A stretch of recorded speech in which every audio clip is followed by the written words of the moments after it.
Baik, untuk hari ini kita akan mencoba untuk belajar tentang pendekatan berbasis kekuatan. Nah, di awal tadi kenapa saya kok mencoba untuk merubah literasi, bukan merubah tapi meningkatkan kualitas literasi, salah satunya nanti ada kaitannya dengan ini. Mungkin kalian timbul pertanyaan pendekatan berbasis kekuatan. Nah, ini maksudnya seperti apa? Nah, baik, ini akan saya jelaskan. Pengertiannya adalah pendekatan berbasis kekuatan adalah cara mengatasi masalah berfokus pada potensi, kemudian kemampuan pengetahuan serta kapasitas yang dimiliki individu atau kelompok daripada defisit, hal-hal yang kurang atau tidak bisa dilakukan dengan baik. Nah, dari pengertian ini mungkin bisa kalian pahami. Oh, pendekatan berbasis kekuatan adalah cara untuk mengatasi permasalahan dengan kekuatan kita. Tapi kadang kita lebih menonjolkan yang bawah, yang defisitnya, kekurangan kita. Tadi saya sempat ngobrol dengan Daniel ya, Dan ya. Saya tuh nggak iso ngopo-ngopo. Ternyata kalau kita mensikapi terhadap sesuatu dengan sudut yang berbeda, dengan sudut yang positif, itu akhirnya menjadi kekuatan bagi kita, Cah. Nah, contohnya, kemarin kalian untuk melakukan dokumentasi, padahal kalian mungkin baru beberapa kali pegang kamera, kemudian mengoperasikan peralatan, tapi karena kalian menanggapinya itu dengan positif, itu akhirnya ya bisa. Dan hasilnya pun juga baik, cara kerjanya pun juga saya lihat wes layak untuk bekerja. Makanya yang kemarin ikut dokumentasi saya nggak, hari kedua saya nggak terlibat banyak di situ, lebih banyak saya tinggal karena saya mempunyai kepercayaan ke kalian. Nah, kalau orang diberi kepercayaan tentunya dia akan melakukan dengan baik. Nah, itu salah satunya ini, Cah. Kenapa sih kita harus bisa menggali kekuatan-kekuatan kita bertujuan untuk mengetahui aset-aset yang kita punya. Kita mesti punya banyak hal yang belum kita gali. Nah,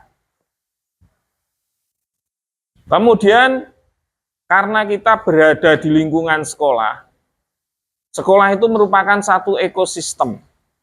Nah, di lingkungan sekolah itu ada faktor biotik dan abiotik. Ini ya. Ya.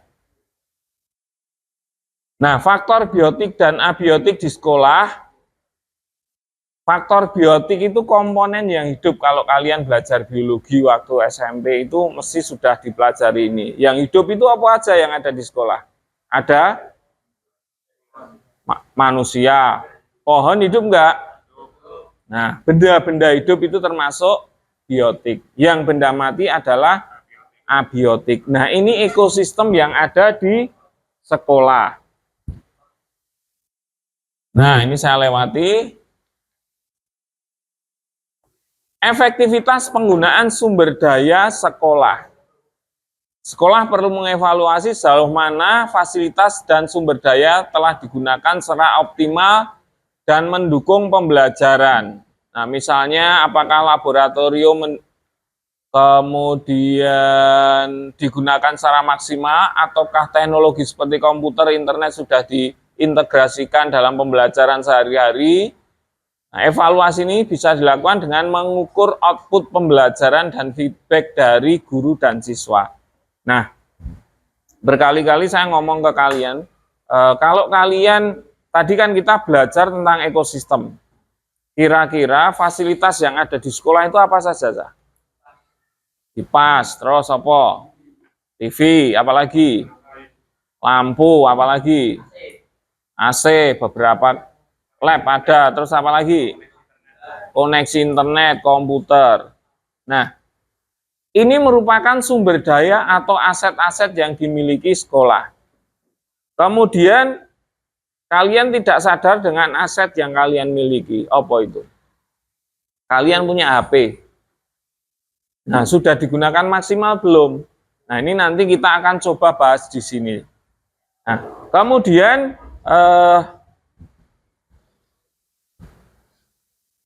alternatif untuk memaksimalkan sumber daya yang ada. Nah, sudahkah sumber daya itu kita maksimalkan?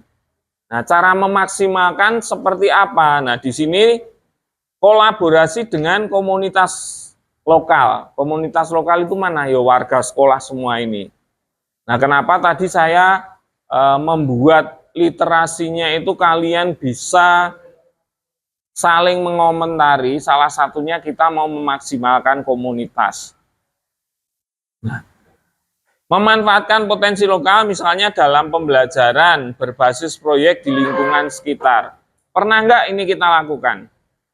Pembelajaran berbasis proyek dengan komunitas berkelompok? Pernah.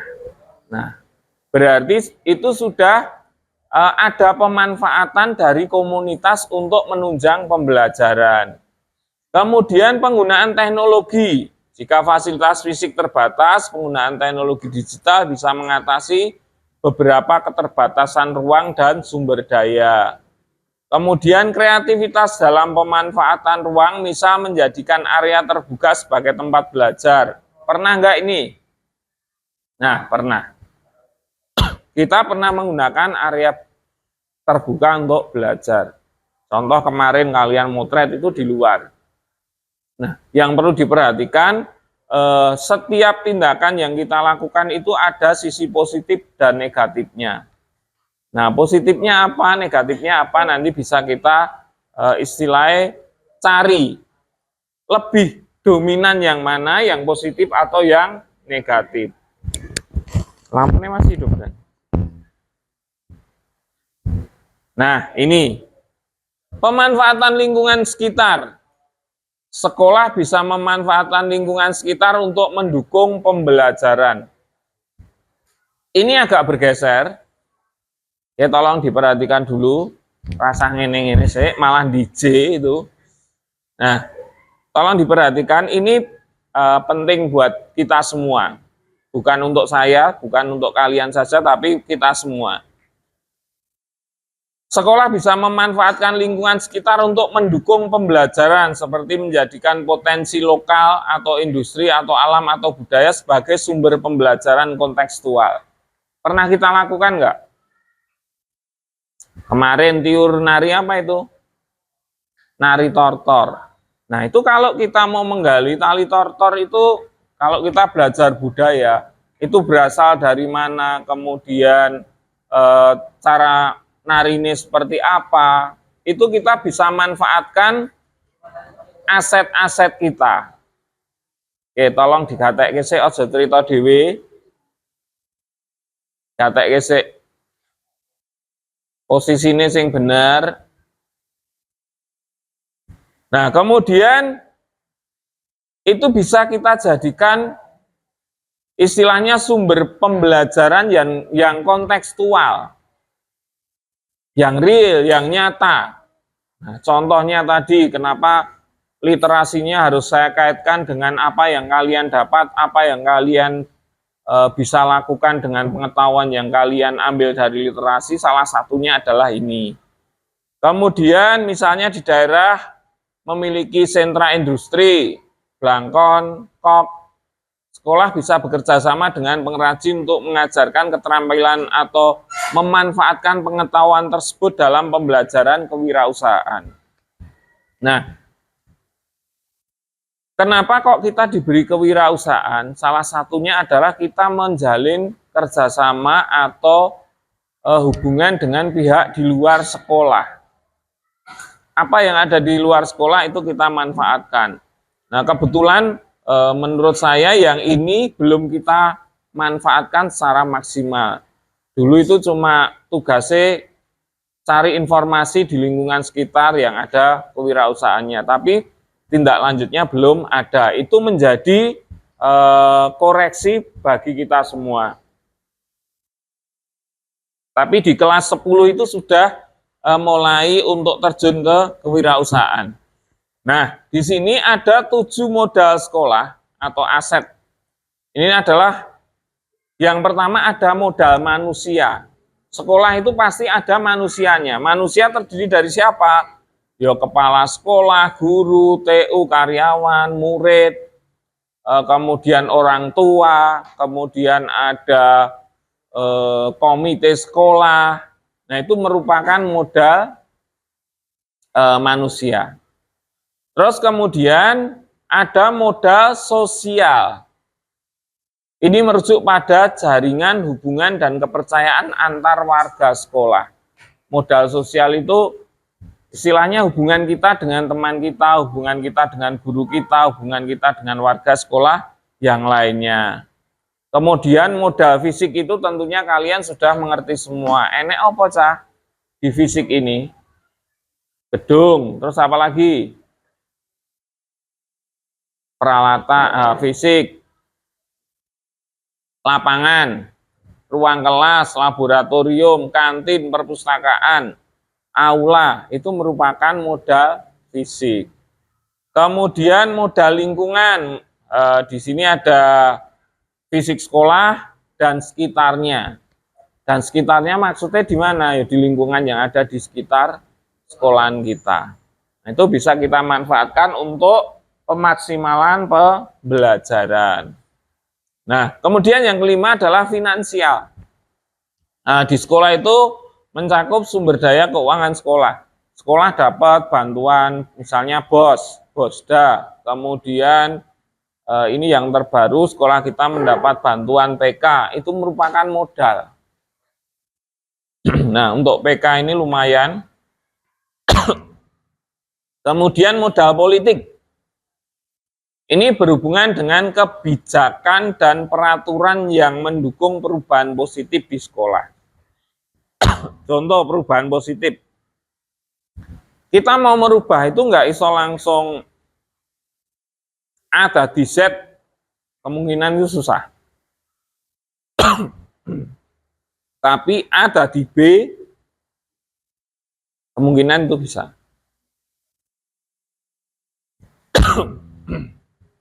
Nah,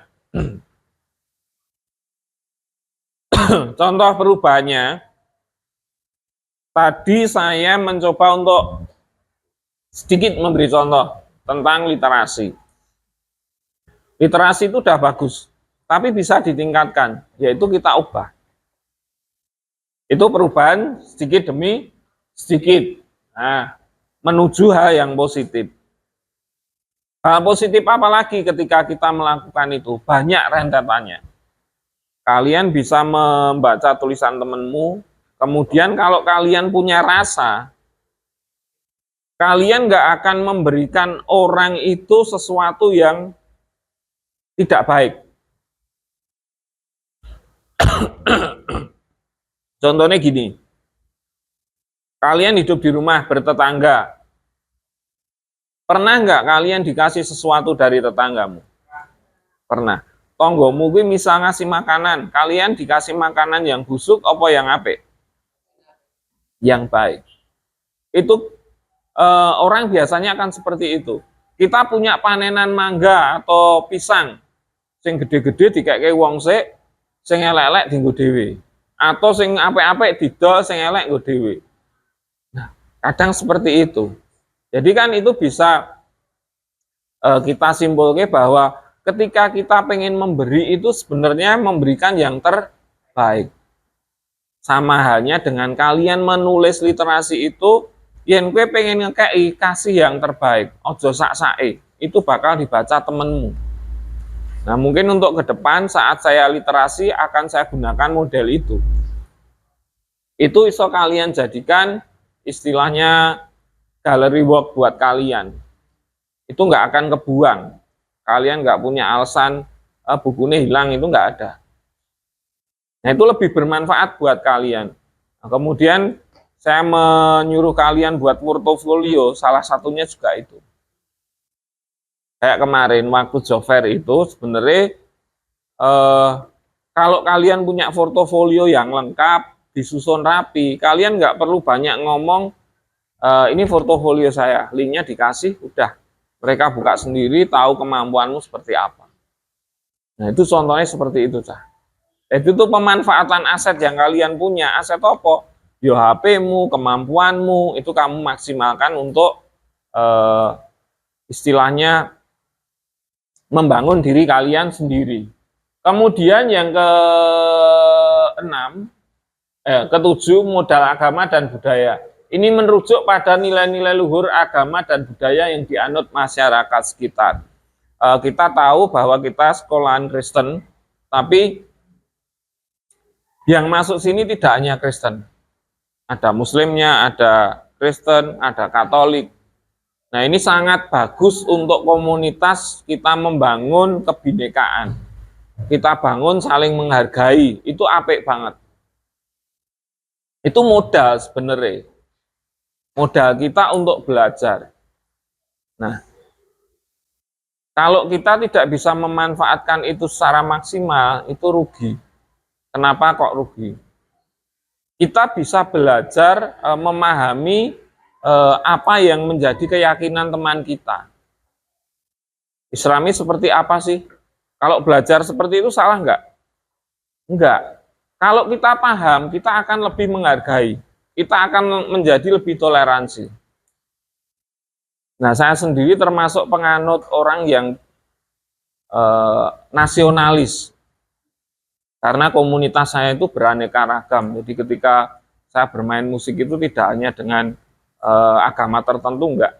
Saya pernah main itu, mungkin yang Muslim tahu, nasitan. Nasit itu apa sih? Nasit itu apa, Kir? Nasit itu apa?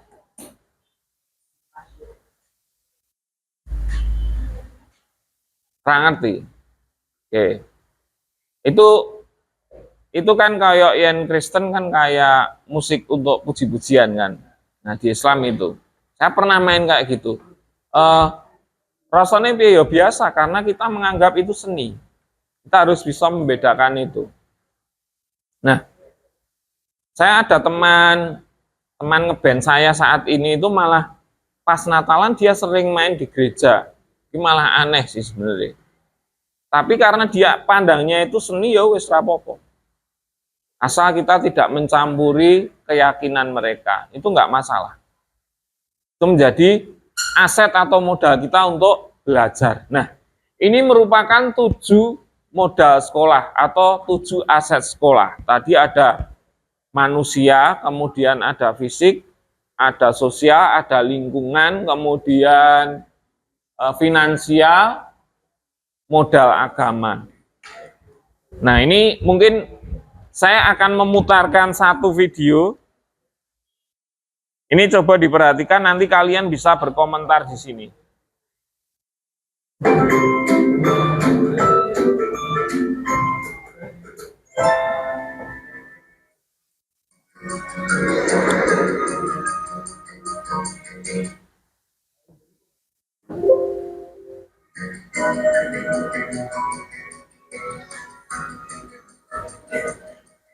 Baik, Bapak Ibu sekalian, pagi ini saya sengaja mengundang Bapak Ibu di sini karena ada hal yang harus kita bicarakan. Mengingat sebentar lagi kita akan melaksanakan acara perpisahan sekolah. Tapi saya merasa pesimis kalau kita bisa melaksanakan acara tersebut. Bagaimana menurut Bapak dan Ibu sekalian? Kalau kita meminta bantuan dari wali murid, kayaknya nggak ganggu tonggo nih. ini agak susah. Tahun kemarin mereka tidak mau untuk menyumbang uang. Yes. Tapi kalau acara perpisahan tidak dilaksanakan, orang tua murid akan menanyakan kepada saya. Kalau kita buat acara seadanya, dengan barang-barang yang ada kita punya, itu susah itu. Minimal kita harus punya sound system, dan itu kita tidak punya. Terus kita harus sewa dan tidak ada dananya. Belum lagi nanti sewa panggung dan dekorasi. Ya, kalau seperti itu kondisinya, Bu, Kita tidak usah mengadakan acara apa-apa. ya memang sih, tapi sayang juga dengan dana yang sedikit, kita harus melaksanakan acara perpisahan. Ya Bu, kalau kita mengadakan acara perpisahan, berarti kita harus mengisi acara perpisahan tersebut dengan tari-tarian atau dengan yang lainnya. Dan kita juga harus melatih murid kita tampil nanti di acara perpisahan. Kalau saya pribadi tidak sanggup, Bu, waktunya terlalu mepet. Saya setuju. Acara itu kan membutuhkan dana dan waktu. Kemudian latihan berkali-kali. Apalagi sekarang kondisinya waktu kita sangat mepet. Baiklah, kalau gitu kita putuskan tahun ini kita tidak mengadakan acara perpisahan sekolah, kecuali jika kita mendapatkan dana dari pusat atau ada dana bos yang bisa kita gunakan untuk acara perpisahan.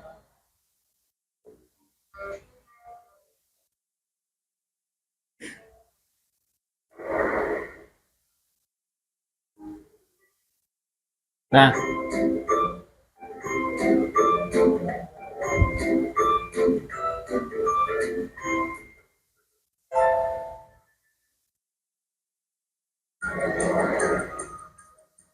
coba kalian nih. Ini tadi, minta ambil dari sini aja. Ini tadi membahas tentang pengadaan acara. Kemudian coba lihat video yang kedua.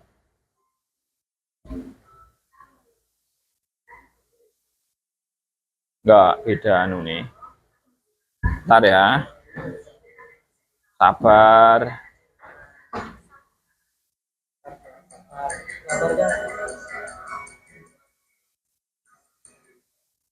Nah, yang ini aja.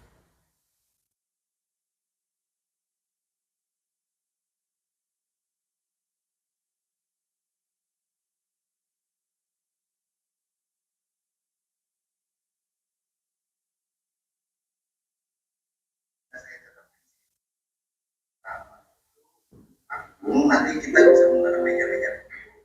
Dan yang tidak cukup pada minggu dulu, mengingat sebentar lagi kita akan mengadakan. Ini aset based thinking. Ini berbasis aset. Baik, Bapak dan Ibu guru, mengingat sebentar lagi kita akan mengadakan acara perpisahan sekolah, dan sebagaimana diketahui bersama, kita memiliki anggaran yang tidak cukup banyak. Bagaimana kalau kita menggunakan apa yang ada dan apa yang bisa kita lakukan agar acara perpisahan berkesan untuk anak-anak murid kita? Ya Bu, kita bisa membuat acara perpisahan sesuai dengan kemampuan kita. Misalnya kita bisa meminjam aula kecamatan. Kebetulan ada orang tua wali murid kelas 6 sebagai pengurusnya. Nanti saya akan tanya bagaimana prosedur untuk meminjam aula tersebut. Boleh juga tuh Pak, bagaimana dengan dekorasi dan panggung? Oh, untuk kebutuhan itu sudah saya catatkan di sini. Yang pertama itu untuk panggung, nanti kita bisa menggunakan meja-meja kelas kita susun jadi panggung bisa. Nah, untuk aula itu kalau Pak Puji bisa pinjam yang lebih dekat sekolah itu lebih mudah Bu. Jadi anak-anak kelas 6 bisa kita minta bantuannya mengangkat meja-meja itu ke aula. Nah, terus yang ketiga untuk dekorasi sama hiasan bunga, kita bisa pinjam ke guru-guru yang lain atau kalau masih kurang kita bisa pinjam ke orang tua siswa. Terus pita itu ada Bu, anak-anak kita yang bikin pita untuk keterampilan itu bisa kita gunakan. Nah untuk balon itu kebetulan Bu tahun lalu kan masih ada sisa, jadi kita bisa gunakan balon itu untuk tambah dekorasi acara kita ini. Saya juga punya ide Bu. Kostum, bagaimana kalau kita menggunakan seragam anak-anak yang ada. Kemudian hiasan bajunya kita bisa menggunakan paragrafia untuk rumah-rumahnya dan bisa kita susun juga mulai dari situ. Hiasan kepala kita juga bisa pakai daun, seadanya yang ada di kebun. Kemudian kalau masih repot sih kita menggunakan karton dan anak-anak sendiri yang boleh. Untuk konsumsi, bagaimana kalau kita melibatkan orang tua murid untuk menyumbangkan kue-kue kering yang nanti disajikan untuk mereka juga? Ah bisa Bu, itu Bu, mereka boleh menyumbang sesuai kemampuan mereka tentunya. Oke, baiklah. Saya sangat senang sekali mendengar ide-ide Bapak dan Ibu guru sekalian. Ayo kita buat acara perpisahan ini menjadi berkesan buat anak-anak dan orang tuanya juga. Baik, dari dua video ini kira-kira enek sing arep berkomentar enggak? Itu dari dia mensikapi, dia pengen ngadake acara perpisahan. Yang pertama itu dia tidak jadi mengadakan, tapi yang kedua sido ngenekke. Kira-kira ada yang pengen berpendapat tentang video ini enggak? Dalam video pertama saya rasa para guru tadi tidak kompak. Tidak Lalu kompak. dalam video kedua mereka melakukan brainstorming dan saya rasa mereka sudah cukup kuat untuk mengadakan acara. Mungkin ada pendapat lain tentang ini video yang ditayangkan tadi. Yang pertama itu berpikir berdasarkan atau pendekatan berdasarkan kekurangan. Dia mikirnya itu kayak piye, ini nggak punya ini. Nah, tapi video yang kedua tadi mencoba menggunakan apa yang dia punya, aset-aset sekolah yang dipunyainya untuk mengadakan acara. Ternyata bisa terwujud nggak acaranya? Bisa. Nah, berarti bisa kita simpulkan ketika kita menghadapi sesuatu sing apik menggunakan pendekatan berbasis kekuatan kita atau kekurangan kita. Kekuatan kita. Nah, contoh, saya yakin setiap keluarga ini punya kondisi masing-masing, keunikan masing-masing. Kita nggak bisa lihat, kayak kok penak ya. Itu nggak bisa. Yang terpenting adalah aku kudu sekolah piye carane memanfaatkan apa yang aku punya. Nah, itu untuk diri kita sendiri. Nah, sekarang kita akan bicara lebih luas tentang sekolah. Kita mau memetakan kekuatan-kekuatan sekolah itu apa saja sih? Nah, kekuatan sekolah kan tadi ada nih. Kita akan coba diskusi tentang kekuatan sekolah. Oke, kita akan melakukan pemetaan terhadap aset-aset sekolah dan pemanfaatannya. Yang pertama, modal manusia. Kita punya siapa? Punya kepala sekolah. Kita punya guru. Kemudian siapa lagi? Satpam. Kemudian penjaga sekolah. Terus apa lagi? Siswa. Oke. Nah, sekarang kepala sekolah itu kira-kira pemanfaatannya untuk apa? Menyetujui, membuat kebijakan, itu bisa. Kemudian kalau guru digunakan secara maksimal dalam pembelajaran, penerapannya seperti apa? Mendampingi siswa dalam belajar. Kemudian setiap guru itu kan punya jenjang pendidikan masing-masing kan, minimal harus S1. Nah, seperti itu. Kemudian tenaga tata usaha itu juga aset kita. Kemudian itu untuk modal manusia. Orang tua itu termasuk aset sekolah. Kenapa sih bisa disebutkan orang tua termasuk aset sekolah? Proses pendidikan itu tidak hanya di sekolah sah. Keterlibatan orang tua itu penting. Paling enggak ngingat kele kowe sinau urung. Pernah diingatkan seperti itu enggak? Sering. Nah, itu berarti orang tua kalian sudah ikut andil dalam proses pembelajaran di sekolah, membantu sekolah untuk mengingatkan anaknya untuk belajar di rumah. Nah, itu aset-aset manusia yang dimiliki. Kemudian untuk berikutnya nanti kita bisa berdiskusi lewat, mungkin akan saya beri link, kalian bisa tuliskan di situ. Modal manusia itu apa, pemanfaatannya apa. Kemudian modal sosial itu apa, kemudian modal fisik apa. Nanti saya kirimkan atau ditulis di kertas saja biar cepat. Nanti itu tak rangkum, itu menjadi bahan diskusi kita hari ini. Dan itu kita gunakan untuk menunjang proses pembelajaran. Nah, ternyata kalau kita menyadari kekuatan aset itu, semuanya akan jadi istilahnya dipermudah, Cah. Orang yang optimis dibanding orang yang pesimis itu lebih kemungkinan berhasilnya orang yang pesimis atau optimis? Optimis. Kita nggak tahu loh, kita nanti akan jadi apa nggak tahu. Tapi kalau kita berusaha, paling nggak kita punya keyakinan kita menjadi orang yang berhasil. Nah itu nanti untuk diskusinya bisa kita lanjutkan. Nanti kalian bisa nulis dulu, nanti bisa saya kumpulkan bareng-bareng. Oke, seperti itu ya. Oke, coba satu halaman kertas saja enggak apa-apa. Ini tak muncul ke modalnya apa yang perlu kalian tulis. Baik Bapak Ibu, selamat pagi.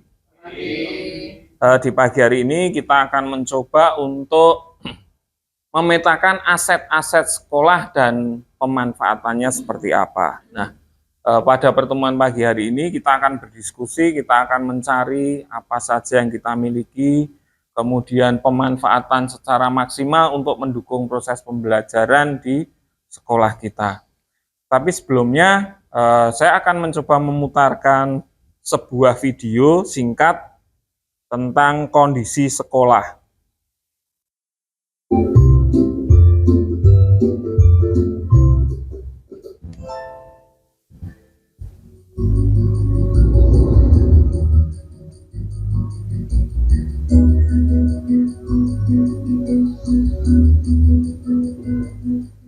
Baik Bapak Ibu sekalian, pagi ini saya sengaja mengundang Bapak Ibu di sini karena ada hal yang harus kita bicarakan. Mengingat sebentar lagi kita akan melaksanakan acara. Baik, Bapak Ibu, ini tayangan video, dua tayangan video sebenarnya jadi satu. Yang pertama itu istilahnya mereka mau mengadakan acara tapi nggak punya modal apa-apa. Kemudian yang kedua sebenarnya kondisinya sama tapi mensikapinya yang berbeda. Nah, kalau yang pertama itu pendekatan berbasis kekurangan. Jadi dia di sini kurang tok atau mengeluh saja terhadap fasilitas yang ada. Tapi yang kedua ini dia memandangnya dari sisi positifnya, dari segi kepemilikan aset. Yang pertama itu rasa pesimisnya muncul, kemudian merasa tidak punya apa-apa. Jadi akhirnya dia tidak bisa mengerjakan atau membuat acara untuk perpisahan anak. Yang kedua itu keterbalikannya, dia bisa, meja itu aset yang bisa kita gunakan. Itu ternyata mereka punya kesadaran itu sehingga acara bisa berlangsung. Dan pada pagi hari ini kita mau mencoba untuk pemetaan aset yang kita punya itu apa saja. Nah, Bapak Ibu, untuk aset itu bisa berupa benda hidup ataupun mati. Kalau kita di sekolah itu kan ekosistem. Kalau kita belajar tentang ekosistem itu ada yang biotik dan abiotik. Kalau biotik itu yang hidup, kemudian yang abiotik itu benda-benda mati. Nah, itu merupakan ekosistem yang ada di sekolah. Kemudian terkadang dari kita belum memaksimalkan aset yang kita punya. Bahkan yang lebih parah mungkin kita tidak mengetahui aset yang kita punyai. Aset itu bukan berarti benda fisik saja, tetapi bisa juga berupa lingkungan biotik, kemudian ada finansial, ada hubungan sosial, kemudian juga ada budaya, agama dan budaya.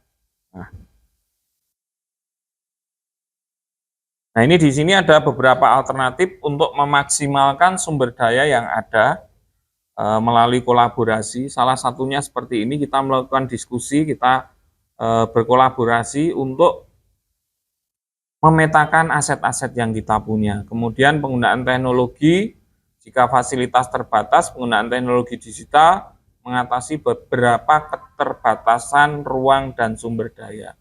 Contoh, kita tidak mempunyai laboratorium yang mumpuni, misalnya untuk IPAS atau apa, kita bisa menggunakan istilahnya teknologi. Kemudian kreativitas dalam pemanfaatan ruang bisa menjadikan area terbuka sebagai tempat belajar outdoor.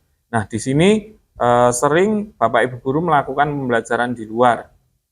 Ini merupakan pemanfaatan aset yang sudah kita punya sebenarnya. Kemudian ada pemberdayaan staf dan siswa, kemudian fasilitas sekolah sehingga ada rasa memiliki dan tanggung jawab. Nah, ini lebih ke perilaku atau budaya positif yang perlu kita tanamkan ke anak. Nah, nanti ada pemanfaatan lingkungan sekitar itu seperti apa. Tapi sebelumnya kita mau memetakan modal yang kita punya itu apa saja.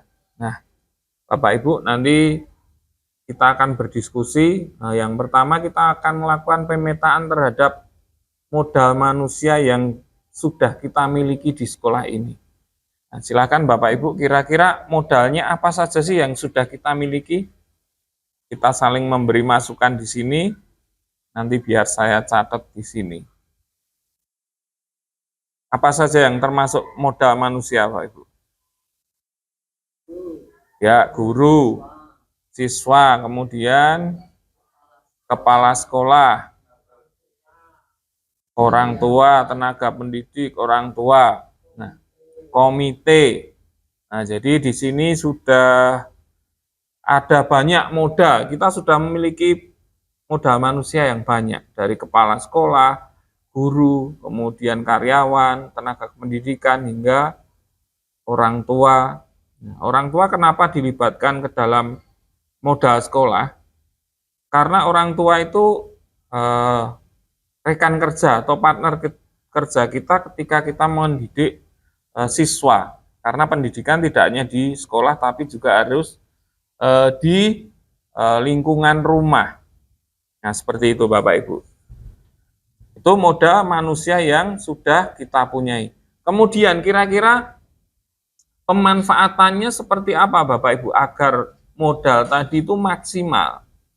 Bisa kita gunakan maksimal. Kalau di video tadi kan mereka melakukan pendataannya berupa belum manusianya, tetapi manusia ada, yaitu melibatkan orang tua siswa untuk menyumbang snack. Nah, kalau di sini ada kepala sekolah, kemudian guru, siswa, kira-kira pemanfaatannya untuk apa, Bapak Ibu? Untuk kepala sekolah, kira-kira biar itu menjadi aset kita yang maksimal, kita gunakan untuk apa?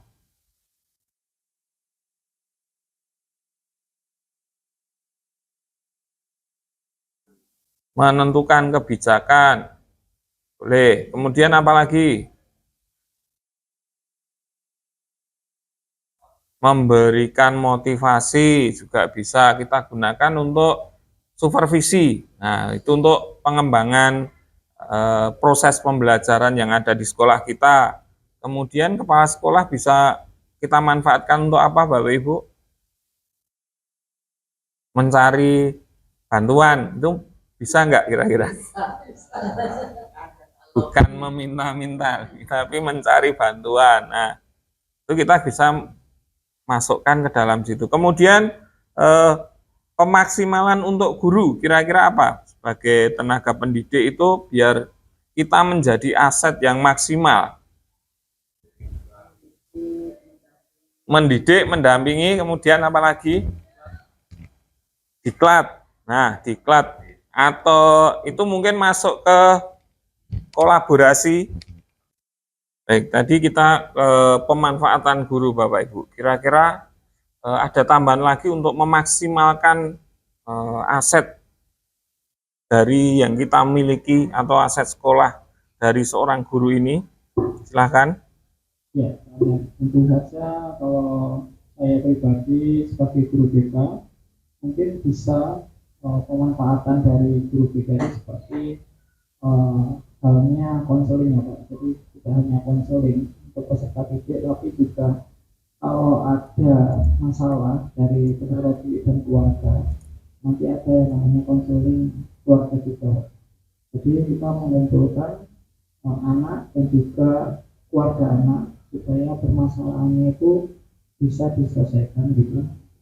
Mungkin dari pihak sekolah menyampaikan kepada anak lu kesal anak itu yang dialami selama di rumah gitu, dan bukannya ikut campur tetapi supaya anak ini juga mempunyai hak gitu yang sama, supaya anak ini tidak terganggu gitu dalam proses pembelajarannya di sekolah nantinya, karena ada mungkin masalah yang terbawa dari rumah gitu. Itu dari Pak Jordan. Mungkin ada lagi yang bisa dimanfaatkan. Dimanfaatkan bukan berarti kita konotasi negatif, tapi pemaksimalan dari seorang guru, profesi guru untuk mendampingi siswa. Ini tujuan kita kan untuk mendampingi siswa. Kira-kira ada lagi apa tidak Bapak Ibu? Apakah cukup untuk guru? Cukup. Untuk guru sudah cukup.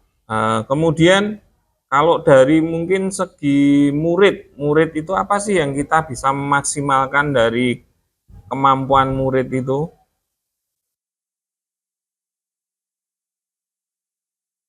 Silahkan.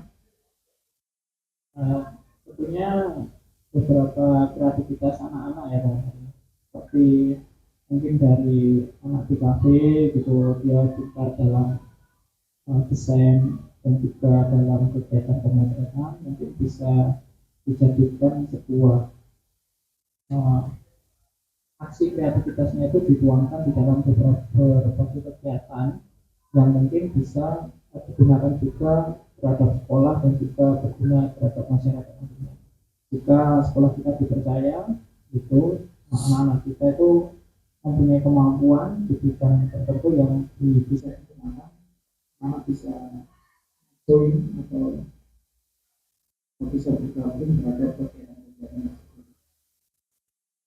yang kesehatan yang penting.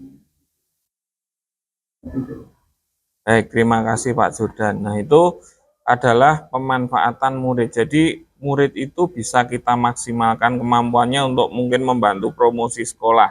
Nah, itu menjadi aset sekolah yang sangat luar biasa. Baik, Bapak Ibu, itu adalah pemanfaatan dari aset manusia yang kita miliki. Kemudian kalau modal fisik, nah, secara modal fisik, kira-kira kita punya apa saja Bapak Ibu?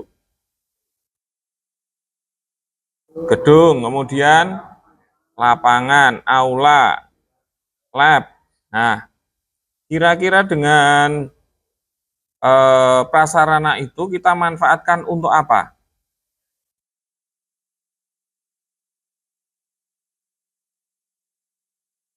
Bisa dipinjamkan, baik.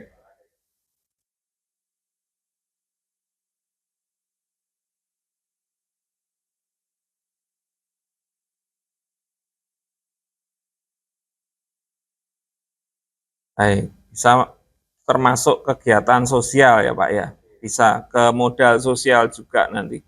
Nah, kemudian kira-kira apalagi pemanfaatannya selain untuk sosial tadi, kemudian untuk olahraga,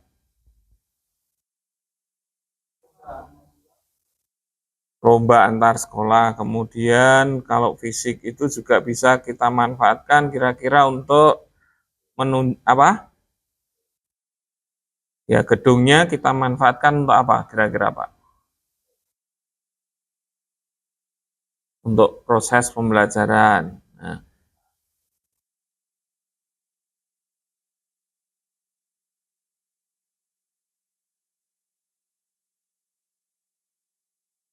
kampus, dari kampus ya, dipinjamkan, baik. Nah, itu termasuk modal-modal fisik atau aset fisik yang kita miliki dan kita berusaha untuk memanfaatkannya. Kemudian kita juga punya modal sosial sebenarnya Bapak Ibu. Di modal sosial yang kita miliki itu bisa berupa aturan yang kita punya, keyakinan kelas, itu salah satu contohnya. Mungkin saya ada yang terlewat, kira-kira modal sosial menurut Bapak Ibu apa lagi? Tadi kan mungkin saya menangkap ada hubungan ke luar, ke kampus, itu juga mungkin modal sosial buat kita. Kemudian apa lagi Bapak Ibu?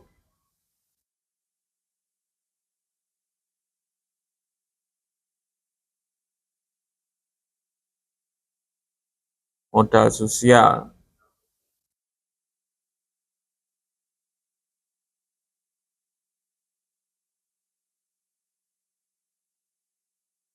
Bisa Pak, bisa. Itu karena kita menjalin kerjasama hubungan dengan pihak lain. Itu bisa. Itu malah termasuk pemanfaatannya juga. Karena kita sebagai sekolah swasta, kita butuh siswa, kemudian kita memanfaatkannya bukan berarti negatif lagi, tapi itu menjalin kerjasama yang positif, mereka kita didik di sekolah kita. Jadi mungkin dapat saya simpulkan untuk modal sosial ini ada beberapa poin, yaitu hubungan kita keluar dan hubungan kita di dalam, mungkin antar siswa dengan siswa, guru dengan guru, guru dengan siswa, guru dengan kepala sekolah, atau siswa dengan kepala sekolah.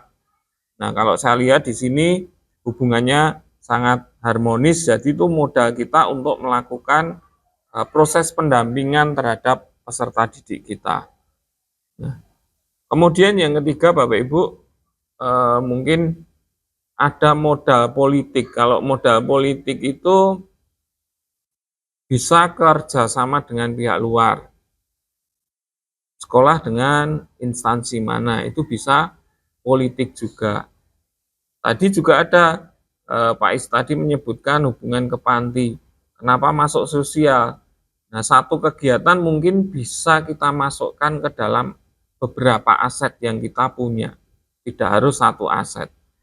Nah, modal politik yang kita miliki apa Bapak Ibu di sekolah kita ini? Coba kita petakan bersama.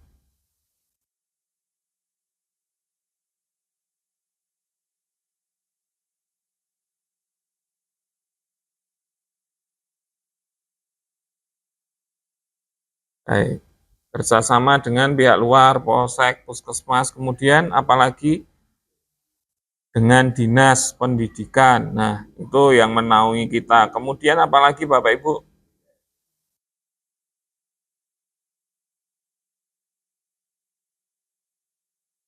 Baik, kemudian apalagi dunia industri termasuk enggak Bapak Ibu? Karena kita basicnya SMK. Nah, dunia industri. Nah, itu modal-modal politik yang kita punya. Kemudian pemanfaatannya tadi sudah disebutkan dari Pak Adi DPR untuk P5. Kemudian apalagi kira-kira Bapak Ibu? Pemanfaatan dari aset-aset yang kita miliki di bidang politik ini. Puskesmas untuk penyuluhan kesehatan anak, penambahan vitamin. Kemudian kalau polsek,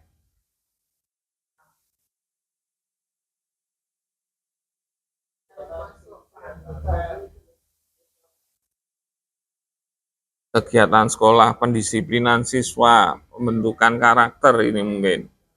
Kemudian tadi ada yang PLN, kira-kira kenapa kita harus bekerja sama dengan PLN Bapak Ibu? Ini unik ini kalau PLN ini. Penyedia listrik, tanpa listrik kita akan untuk penunjang kegiatan pembelajaran. Kemudian Dudi tadi digunakan untuk PKL. Nah, itu aset kita juga.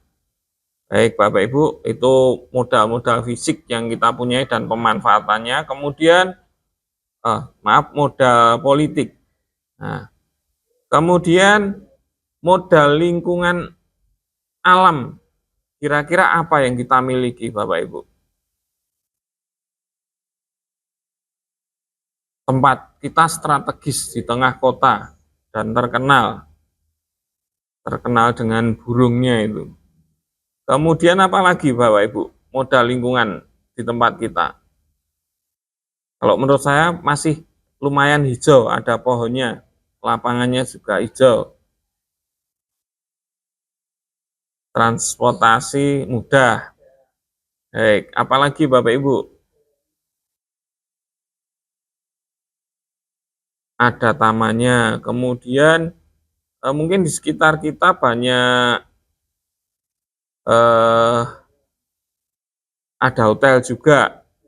Kemudian dekat dengan apotek, puskesmas juga dekat. Nah, pasar juga dekat. Nah, ini untuk pemanfaatannya kira-kira untuk apa, Bu? Dari pasar, kemudian puskesmas. Kalau puskesmas tadi kita sudah bisa manfaatkan untuk menjaga kesehatan anak-anak, pendidikan kesehatan, karena termasuk di politik juga. Nah, kalau pasar,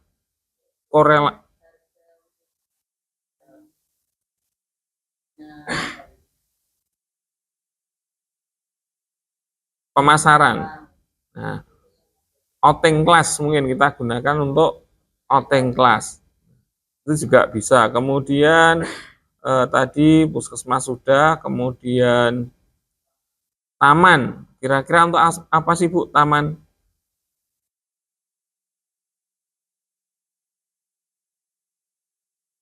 Untuk olahraga juga. Nah itu modal-modal lingkungan yang sudah kita punya dan mungkin sudah kita manfaatkan, ada yang sudah optimal dan ada yang belum. Mungkin nanti dengan pembicaraan kita di pagi hari ini bisa kita buat masukan untuk sekolah dan untuk ditindaklanjuti. Baik Bapak Ibu, untuk modal agama dan budaya, kira-kira apa saja Bapak Ibu? Kita punya modal apa?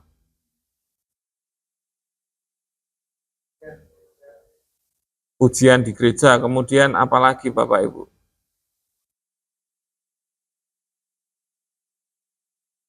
Renungan pagi, kegiatan keagamaan. Nah, itu modal-modal agama kita. Ada kaitannya dengan budaya enggak Bapak Ibu? Kalau budaya, tari, kita ada ekstra tari. Keberaneka siswa kita dari luar Jawa, kita bisa mempelajari budaya mereka lewat siswa-siswi kita. Nah, itu sudah termasuk pemetaan modal dan penggunaannya Bapak Ibu untuk modal agama dan budaya ini. Kemudian modal finansial, apa sih yang kita miliki?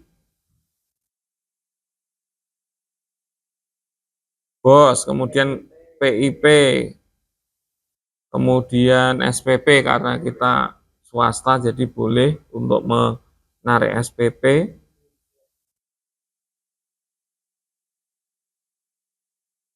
Nah, itu kemudian kita juga mendapatkan bantuan PK. Itu salah satu modal finansial yang kita miliki. Nah, kolektor, nah itu termasuk modal kita karena kita tahu kemarin kolektor itu digunakan untuk kegiatan sosial. Bisa Pak, masuk Pak. Kemudian ada lagi nggak kira-kira Bapak Ibu modal finansial yang kita miliki?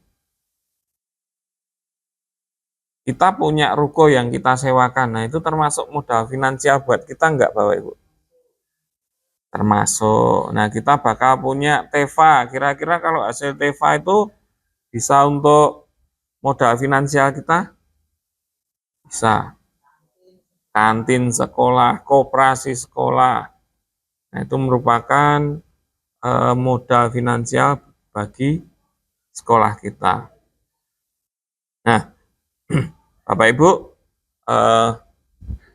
kita sudah memetakan beberapa aset yang kita miliki, meskipun kita belum secara lengkap karena keterbatasan waktu.